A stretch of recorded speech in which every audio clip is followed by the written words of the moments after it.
Hello everyone, আমি লক্ষ্মী। তোমরা সবাই কেমন আছো? আশা করি সকলেই ভালো আছো। আমিও ভীষণ ভালো আছি। তোমাদের জন্য আজকে একটা দারুণ রেসিপি নিয়ে চলে আসলাম।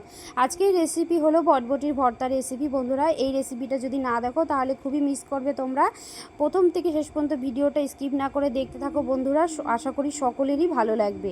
আমি প্রথমে নিয়ে নিয়েছি বেশ কিছুটা বটবটি, আর বটবটিগুলো খুবই ভালো ছিল, একদমই টাটকা। বটবটিগুলো আমি দেখো লম্বা লম্বা করে পিস করে আমি একটা ছুরির সাহায্যে কেটে নিয়েছি। তারপরে জলে ভালো করে ধুয়ে আমি কিন্তু একটা কড়াইয়ের মধ্যে অল্প হালকা জল দিয়ে আমি ঢাকনা চাপা দিয়ে অল্পক্ষণ কিন্তু সিদ্ধ করে নেব, যাতে বটবটির গায়ে সবুজ রঙটাই থেকে যায়। এরকমভাবে সবুজ রঙ থেকে যাবে, এরকমভাবে সিদ্ধ করে নিয়েছি। তারপরে একটা বাটির মধ্যে নামিয়ে আমি বটবটিগুলো ঠান্ডা করতে দেবো। তারপরে ওই কড়াই তেলের মধ্যে দিয়ে দেবো অবশ্যই সর্ষের তেল। পুরো রান্নাটা কিন্তু অবশ্যই সর্ষের তেলেই করতে হবে। আর দেখো, তারপর আমি এখানে দুটো শুকনো লঙ্কা দিয়ে দিলাম। শুকনো লঙ্কা দুটো ভেজে তুলে রাখবো। তারপরে কয়েকটা রসুন দিয়েছি। রসুন কটাও কিন্তু আমি এখানে খুব সুন্দর করে একটু লাল করে ভেজে নেব। লাল করে ভেজে আমি এই রসুনগুলোও তুলে রাখবো।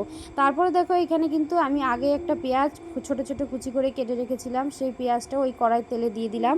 দিয়ে আমি কিন্তু একদম মিডিয়াম টু লো আছে লাল করে ভাজবো, একদম যাতে পুড়ে না যায় আর একদমও যাতে লাল না হয় সেই দিকে খেয়াল রাখতে হবে। পেঁয়াজটা এরকমভাবে ভেজে নিতে হবে। তারপরে দেখো, সব কিছু উপকরণ নামিয়ে নিয়েছি। তারপরে একটা মিক্সিং জার নিয়ে প্রথমে লঙ্কা দুটো দিয়ে দিলাম, তারপরে ভাজা রসুনের কোয়াগুলো দিলাম। আর যে বটবটিগুলো আমি ঠান্ডা করতে দিয়েছিলাম, এই বটবটিগুলো পুরোটাই আমি এই মিক্সিং জারে দিয়ে দিলাম। এবার পরিমাণ মতো লবণটা দিতে হবে, আর যে পেঁয়াজ ভাজাটা তুলে রেখেছিলাম ওইটাও এখানে অ্যাড করে দেবো। দিয়ে এবং পুরোটাই কিন্তু আমি মিক্সিং জারে বেশ ভালো করে পেস্ট করে নেব। তোমরা চাইলে এখানে শিলনোড়াতেও করতে পারো, আমার হাতে সময় কম ছিল তাই আমি এটা মিক্সিং জারেই করে নিলাম। তারপরে ওই কড়াই তেলের মধ্যে কিন্তু আবারও আমি সর্ষের তেল দিয়ে নেব।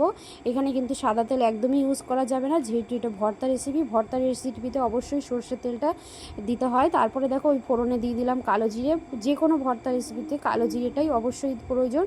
কালো জিরে দেওয়ার পর আমি যে মিক্সিং জারে পুরোটা পেস্ট করেছিলাম, পুরো পেস্টটাই আমি কড়াই তেলের মধ্যে দিয়ে দিলাম। তারপরে কিন্তু খুব ভালো করে নাড়াচাড়া করতে হবে অনেকক্ষণ, মিডিয়াম টু একদম লো আছে বেশ সুন্দর করে নেড়ে চেড়ে কিন্তু একদম ভর্তাটা শুকিয়ে একদম ভালো করে নিতে হবে।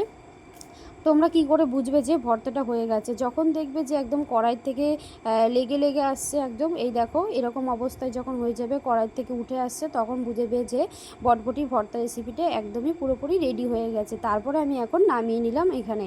তারপর ওপর থেকে একটা লঙ্কা দিয়ে দিয়েছি। তোমরা চাইলে এখানে নাও দিতে পারো, যারা ঝাল পছন্দ করো অবশ্যই লঙ্কা দিয়ে খেতে পারো।